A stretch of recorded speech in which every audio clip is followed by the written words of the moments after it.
Hello everyone. BA third year political science, paper first है western political thinker. आज का हमारा टॉपिक है बेंथम। जेरेमी बेंथम के बारे में हम इनके राजनीति पे क्या विचार हैं और क्या इनका राजनीति शास्त्र में महत्व है, इसके बारे में जानेंगे। तो आइए जानते हैं। बेंथम हमारा आज का टॉपिक है। इनका जीवन काल 19वीं शताब्दी में इंग्लिश जो भी हमारे विचारक रहे उनमें जेरेमी बेंथम का नाम फेमस है, प्रसिद्ध है। बेंथम का जन्म 1748 ईस्वी में इंग्लैंड में हुआ और जेरेमी बेंथम ने हमें न्यायशास्त्र, कानून आदि में बहुत ऐसे विचार दिए हैं जिनसे कि राजनीति में तो परिवर्तन हुआ ही है, साथ ही साथ कानून के क्षेत्र में भी बहुत परिवर्तन देखने को मिलते हैं। तो जिस प्रकार से जॉन लॉक ने फिल्मर के दैवीय सिद्धांत का खंडन किया था, उसी प्रकार जेरेमी बेंथम ने ब्लैकस्टोन की टीकाओं का खंडन किया और बताया कि कानून की व्यवस्था को सरल और बोधगम्य किस तरीके से बनाया जाए, किस तरीके से कानून को इतना आसान बनाया जाए, इतना बोधगम्य में समझने में आसान बनाया जाए जिससे कि वो सामान्य जनता के भी समझ में आसानी से आ जाए। बेंथम ने कानून के क्षेत्र में भी बहुत सारे अपने विचार प्रस्तुत किए हैं, राजनीति पे विचार प्रस्तुत किए हैं। साथ ही साथ बेंथम ने दिया हमें उपयोगितावाद का सिद्धांत, थ्योरी ऑफ यूटिलिटेरियनिज्म। तो बेंथम ने क्या बताया, इनकी फेमस बुक है फ्रेगमेंट ऑफ ऑन गवर्नमेंट। इसमें इन्होंने कानून को किस तरीके से सरल और बोधगम्य बनाना है इसके बारे में वर्णन किया। इनकी जो सबसे ज्यादा फेमस बुक है वो है an introduction to the principles of moral and legislation, जिसमें इन्होंने उपयोगितावाद के सिद्धांत का प्रतिपादन किया और ये पुस्तक बहुत ही फेमस हुई। तो आइए जानते हैं क्या है बेंथम का उपयोगितावाद। बेंथम ने एक नारा दिया, उन्होंने एक ऐसे सिद्धांत की खोज की जो वैज्ञानिक तो था ही, साथ ही साथ वो ये भी बताता था कि क्या होना चाहिए और क्या है। तो इस वैज्ञानिक रीति से उन्होंने हमें एक सिद्धांत दिया। इन्होंने कहा कि अधिकतम व्यक्तियों का अधिकतम सुख। तो उपयोगितावाद क्या है? उपयोगितावाद में ये यही बताते हैं कि हमारे लिए कोई भी चीज तभी उपयोगी है जिससे कि वो अधिक से अधिक लोगों के लिए सुख का कारण बने या उन्हें सुख पहुंचाने का साधन हो, वही हमारे लिए उपयोगी है। तो इन्होंने क्या किया, इन्होंने बताया राजनीति शास्त्र में मनोविज्ञान, आचार शास्त्र और अन्य विज्ञानों को समाविष्ट करके बताने की कोशिश की कि व्यक्ति वही कार्य अधिक करना पसंद करता है जिससे उसे संतुष्टि मिलती है। इसी को ये उपयोगितावाद कहते हैं, सुख का सिद्धांत भी कहते हैं। तो आइए जानते हैं कि उपयोगितावाद के सिद्धांत में इन्हें फादर ऑफ यूटिलिटेरियनिज्म कहते हैं। उपयोगितावाद के जनक के रूप में हमारे सामने आते हैं जेरेमी बेंथम। और अधिकतम व्यक्तियों का अधिकतम सुख। तो ये क्या कहते हैं कि कोई भी वस्तु, जैसे पहले जो विचारक थे लॉक, हॉब्स, रूसो, इन्होंने क्या किया, इन्होंने प्राकृतिक अवस्था की बात की, प्राकृतिक अधिकारों की बात की। तो उन चीजों को ये खंडन करते हैं और ये कहते हैं कि जो प्राकृतिक अधिकार नाम की कोई चीज नहीं होती है, बल्कि ये किसमें विश्वास करते हैं, जो व्यक्तियों को सुख दे और जो प्रत्यक्ष दिखाई पड़े। तो जानते हैं उपयोगितावाद के क्या इनके महत्वपूर्ण बिंदु हैं। पहला, मानव की क्रियाएं सुख व दुख से प्रभावित होती हैं। तो ये क्या बताते हैं कि मनुष्य एक ऐसा प्राणी है जिस पर सुख व दुख का प्रभाव पड़ता है और वही निर्धारित करता है कि उसकी क्रियाएं कैसी होंगी। तो मनुष्य वही कार्य करना पसंद करेगा जिससे उसे सुख की अनुभूति हो। जिन काम को करने में उसे दुख मिलता है वो काम नहीं करेगा। तो उपयोगितावाद का सिद्धांत सुख व दुख से प्रभावित होता है। सुख से मतलब है एक कल्याणकारी, संतुष्टि देने वाला, संतोषजनक कार्य, और दुखों से क्या तात्पर्य है, ऐसा कार्य जो निराशाजनक हो, जो व्यक्ति के लिए कष्टकारी हो, वो दुख है। तो व्यक्ति कभी भी ऐसा कार्य नहीं करना चाहेगा जिससे उसको दुख की अनुभूति हो। इसी प्रकार से बेंथम हमें बताने की कोशिश करते हैं कि मनुष्य के जो भी क्रियाएं हैं उसके द्वारा किए जाने वाले कार्य वो दुख व सुख से प्रभावित होते हैं। और मनुष्य चूंकि साइकोलॉजिकली भी हम देखें तो सुख व दुख का अपना प्रभाव मनुष्य के ऊपर पड़ता है। और वही उसकी आगे वाले एक्शंस को डिसाइड करते हैं।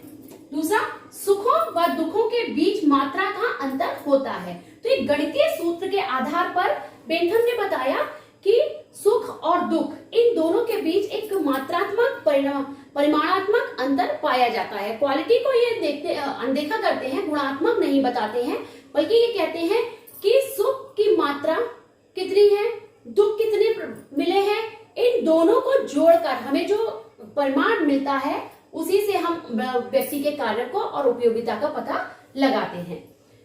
सुख व दुख दो प्रकार के होते हैं। बेंथम हमें बताते हैं कि सुख है और दुख है वो दो प्रकार के होते हैं, जिसे ये नाम देते हैं सादा व जटिल। सादा दुख से ये तात्पर्य लगाते हैं वो दुख जो मनुष्य के स्वयं से जुड़े हैं, जिनका किसी दूसरे से लेना देना नहीं है, जैसे इंद्रिय जनित सुख, जैसे मित्रता, जैसे अपने रिश्ते नाते या अपने जो भी आत्मीय सुख होता है उससे ये कहते हैं। जटिल सुख जो कि दूसरों के साथ शेयर किए जा सके, ऐसे दुखों को ये जटिल दुख या सुख कहते हैं। उपयुक्तवाद के सिद्धांत के बाद बेंथम ने हमें बताया कि राज्य का क्या सिद्धांत है। तो बेंथम के विचारों से हम ये जानते हैं कि राज्य किसे कहते हैं।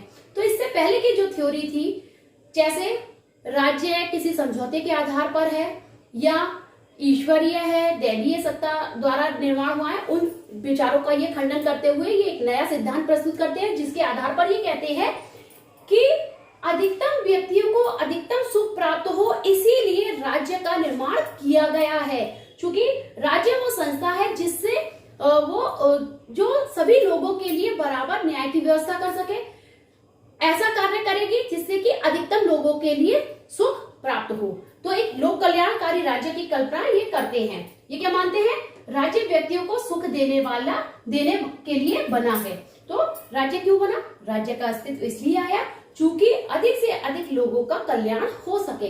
तो ये लोक कल्याणकारी राज्य में विश्वास करते हैं और ये मानते हैं कि राज्य एक ऐसी संस्था है जिसका कार्य क्या है? अधिक से अधिक व्यक्तियों को सुखी बनाना, उनके जीवन को सुरक्षित रखना, उनके लिए न्याय की व्यवस्था करना, ताकि सबकी जो समानता है उसका लोग अपना व्यवहार में ला सके और किसी का अहित ना हो।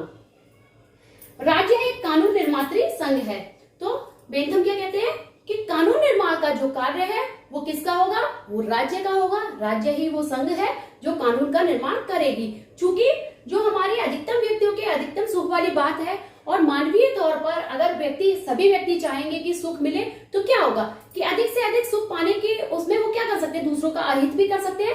तो राज्य क्या करेगा? राज्य कानून निर्मात्री संस्था है, कानूनों का निर्माण करेगा और कानून की दृष्टि में सभी मनुष्य समान होंगे। तो इस तरीके से कानून निर्माण की संस्था है। कानून के समक्ष सभी लोग समान हैं। ये व्यक्तिगत समानता में विश्वास करते हैं और ये कहते हैं कि कानून जो है उसकी दृष्टि में सभी व्यक्ति समान होते हैं, अथवा कोई भी व्यक्ति कोई भी कानून का उल्लंघन करेगा तो उसे सबको समान रूप से सजा मिलेगी और कानून किसी के साथ कोई भेदभाव नहीं करेगा। नेक्स्ट ये बताते हैं राज्य का विरोध। तो ये लोगों को कहते हैं कि राज्य का विरोध भी किया जा सकता है, लेकिन किस अवस्था में? वो अवस्था वो होगी जबकि ये आश्वस्त हो जाए जनता, ये पूरी तरह से विश्वास हो जाए जनता को कि अगर हम राज्य का विरोध करते हैं तो इससे अधिकतर मनुष्यों को सुख की अनुभूति होगी और ये अधिकतर मनुष्य के लिए लाभकारी होगा। तो राज्य का विरोध किया जा सकता है। सरकार के 3 रूप। बेंथम सरकार के 3 रूप बताते हैं: राजतंत्र, कुलीन तंत्र और लोकतंत्र। लोकतंत्र को ये सबसे अच्छा मानते हैं क्योंकि लोकतंत्र ही वो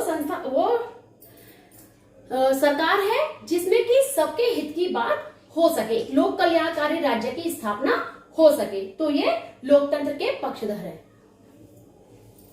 इसके अलावा इन्होंने अपना उपयोगितावाद का सिद्धांत दिया, राज्य का सिद्धांत दिया। उसके अलावा इन्होंने राजनीति के क्षेत्र में, कानून के क्षेत्र में, शिक्षा के क्षेत्र में कई ऐसे सुधार बताए जो होने चाहिए और वर्तमान समय में भी हम उन्हें कहीं ना कहीं देखते हैं, जिससे कि इनके इन विचारों के कारण इन्हें एक उग्रवादी विचारक भी कहा जाता है। तो आइए जानते हैं बेंथम द्वारा दिए गए सुधारों का सुझाव। तो राजनीति के क्षेत्र में इन्होंने कई सारे सुझाव दिए जिससे कि राजनीति को अच्छा बनाया जाए, जैसे करदाता पुरुषों को वोट देने का अधिकार। तो जो भी पुरुष कर देते हैं उन्हें मतदान देने का अधिकार होना चाहिए।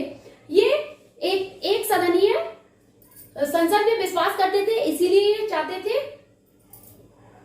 कि लॉर्ड सभा समाप्त कर दी जाए, और ये निष्पक्ष न्यायपालिका की बात करते थे, प्रेस की स्वतंत्रता की बात करते थे, गणतंत्रीय व्यवस्था लाई जाए इसके पक्ष में थे, क्योंकि गणतंत्रीय व्यवस्था जो होती है वहां जो राष्ट्र का प्रमुख होता है वो निर्वाचित होकर कुछ समय के लिए आता है।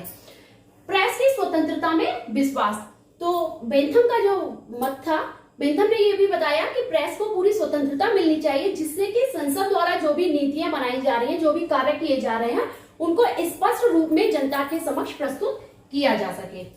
लोक सेवा में भर्ती प्रतियोगिता द्वारा होनी चाहिए। इन्होंने ये भी सुझाव दिया कि लोक सेवक हमारे जो चुने जाते हैं उनमें एक प्रतियोगिता रखी जानी चाहिए, ताकि प्रतिस्पर्धा के माध्यम से अच्छे व योग्य लोक सेवक नियुक्त होके आ सके। इसके अलावा इन्होंने बताया कि निष्पक्ष मतदान प्रणाली होनी चाहिए, गुप्त मतदान प्रणाली होनी चाहिए, और एक अच्छी राजनीतिक व्यवस्था होनी चाहिए। कानून के क्षेत्र में इन्होंने कई सुधार बताए। इन्होंने क्या बताया? इन्होंने कहा कि जो कानून है, जैसे दीवानी व फौजदारी के जो सिद्धांत हैं, उनको सूचीबद्ध किया जाना चाहिए, ताकि वो समझने योग्य हो सके और उनमें कोई भी बदलाव ना लाया जा सके, वो स्पष्ट हो जाए। इसी तरीके से इन्होंने बताया अंतर्राष्ट्रीय स्तर पर जो कानून है या जो न्याय की व्यवस्था है उसे भी सूचीबद्ध किया जाना चाहिए। दंड व्यवस्था में सुधार, इन्होंने दंड व्यवस्था में सुधार के लिए क्या बताया? इन्होंने कहा कि व्यक्ति को सुधारने के लिए दंड व्यवस्था होनी चाहिए, लेकिन जिस भी व्यक्ति ने कोई अपराध किया है उसको दंड सामूहिक रूप से सबके समक्ष देना चाहिए, ताकि दूसरे लोग उससे ये जाने कि अगर वो कुछ ऐसा करते हैं तो उन्हें भी यही परिणाम भुगतना पड़ेगा। साथ ही साथ इन्होंने बताया कि दंड ऐसा होना चाहिए जिससे कि जो अपराधी व्यक्ति है वो अपने जीवन में आगे जब उसका दंड की अवधि समाप्त हो जाए तो वो अपने जीवन यापन कर सके, तो उनको अच्छे रोजगार के अवसर उपलब्ध कराए जाने चाहिए। शिक्षा में सुधार, शिक्षा के क्षेत्र में इन्होंने क्या बताया कि शिक्षा व्यक्तिगत जो क्षमताएं हैं उनके अनुसार होनी चाहिए, आयु के अनुसार होनी चाहिए, उनकी रुचि के आधार पर उन्हें दी जानी चाहिए। शिक्षा ऐसी होनी चाहिए जिसकी व्यवस्था राज्य करे, क्योंकि राज्य जब शिक्षा की व्यवस्था करेगा तो शिक्षा सबको उपलब्ध हो सकेगी। तो शिक्षा के क्षेत्र में इन्होंने काफी सारे सुधार की बात की, जो हम वर्तमान समय में भी देख रहे हैं।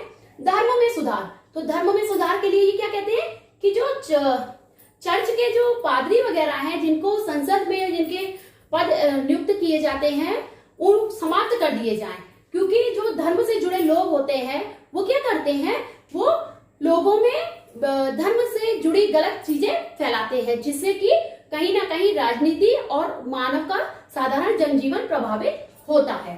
तो इस प्रकार से हमने जाना कि बेंथम ने हमें उपयोगितावाद का सिद्धांत दिया और राज्य के सिद्धांत के बारे में बताया, साथ ही साथ अनेक ऐसे सुझाव दिए जो वर्तमान समय में हम जगह जगह की राजनीति में देखने को हमें मिलते हैं और जो कहीं ना कहीं लागू भी किए जा रहे हैं। तो बेंथम का जो महत्व है वो अपने आप में बहुत ही राजनीति के क्षेत्र में अपना महत्वपूर्ण स्थान रखता है। Thanks for watching.